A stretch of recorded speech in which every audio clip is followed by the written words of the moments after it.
तपूर्व पुरुषे जय करिथिले गंगा ठारू गदा बरी तांकरी औरसे जन्म हुई तोई केउ गणे तांकु सरी। जगतनाथ जगन्नाथ मोर प्रणाम, वरिष्ठ विचारक मंडली मोर भूमिष्ठ प्रणाम तथा उपस्थित समस्त प्रतियोगी मानकु संवाद रही वितर्क प्रतियोगिता को स्वागत।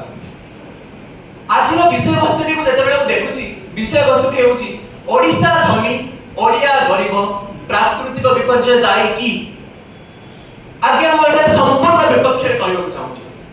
हां प्राकृतिक विपर्यय दायी किंतु मो विपक्ष रे कहबा अवसर प्रथम कारण आज भी मन पड़ जाए 1960 मसिया रे जेतेबेले पारादीप बंदर रो प्रस्ताव नै स्वर्गत पूर्वतन मुख्यमंत्री बिजू पटनायक केंद्र को जाइतिले सेतेबेले केंद्र अनुदान दबाकू संपूर्ण भाव मना करिथिला। केंद्र को सेतेबेले बिजू पटनायक सेहिटी कहि आसिथिले जे मु ओडिसा रो धन बଳରେ ଏବଂ ମୋର ନିଜସ୍व ସମ୍ପତ୍ତି ବଳରେ ମୁଁ ପାରାଦୀପ ବନ୍ଦର ଗଠନ କରିବି ଏବଂ 1966 ମସିହାରେ ପାରାଦୀପ ବନ୍ଦରର ଗଠନ ହୋଇଥିଲା। ତେବେ ପ୍ରଥମ ଶବ୍ଦଟି ଅଛି ଓଡିଶା ଧନୀ। ହଁ ଆମ ଓଡିଶା ଧନୀ। 2024 ମସିହାରେ ଓଡିଶାର ବଜେଟ୍ ହେଉଛି 2,65,000 କୋଟି ଏବଂ ପାଖାପାଖି 2026-27 ରେ ଆମେ କେବଳ ଖଣିଜ ସମ୍ପଦରୁ 3 ଲକ୍ଷ କୋଟି ଟଙ୍କାର ଆୟ କରିପାରିବା। ଓଡିଶା ଧନୀ ହେବାର କାରଣ ଏହାର ଖଣିଜ ସମ୍ପଦ इस्पात लौह बक्साइट मैंगानीज क्रोमाइट। ओडिशा धनी होबार कारण यार 480 किलोमीटर वर्ग विशिष्ट हमर समुद्र तटवर्ती अंचल जहाँ हमें बहु भाव व्यवहार करि परछु।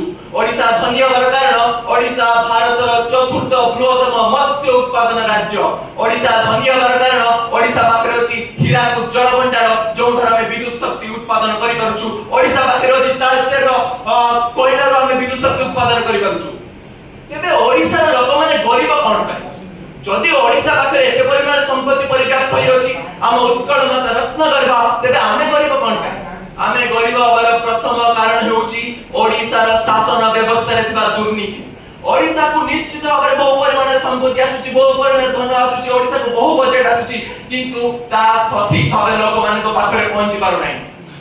जो बाबू माने रहउछन आपण माने प्रतिदिन संवाद रो खबर कागज मध्ये पढुथिबे एई सब बाबून को पाखरे एते संपत्ति एते आय बहिर्भूत संपत्ति ठुलो होला, एई ऑफिसर मान को पाखरे एते संपत्ति ठुलो होला, कोन आसुची संपत्ति ताई ओडिसा रो पैसा ओडिसा संपत्ति रो पैसा।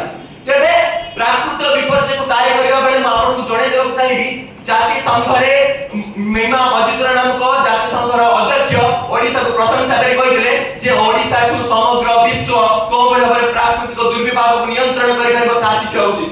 प्रति वर्ष प्राकृतिक दुर्विपाक आसुची शब्द किंतु ताहा पई जे ओडिसा गरीब होई जति ताहा न ओडिया माने गरीब होबा पछर प्रकृत कारण दुर्नीति कुत्सित राजनीति ओडिसा रे शिक्षा भित्तिभूमि रो अभाव। हां बाबा 5 स्कूल अछि सत किंतु स्कूल रे शिक्षक मानकर अभाव अछि।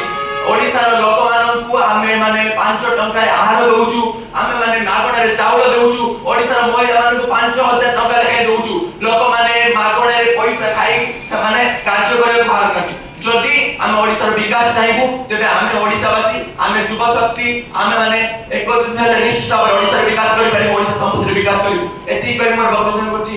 जय उत्कल वंदे उत्कल जननी जय जगन्नाथ।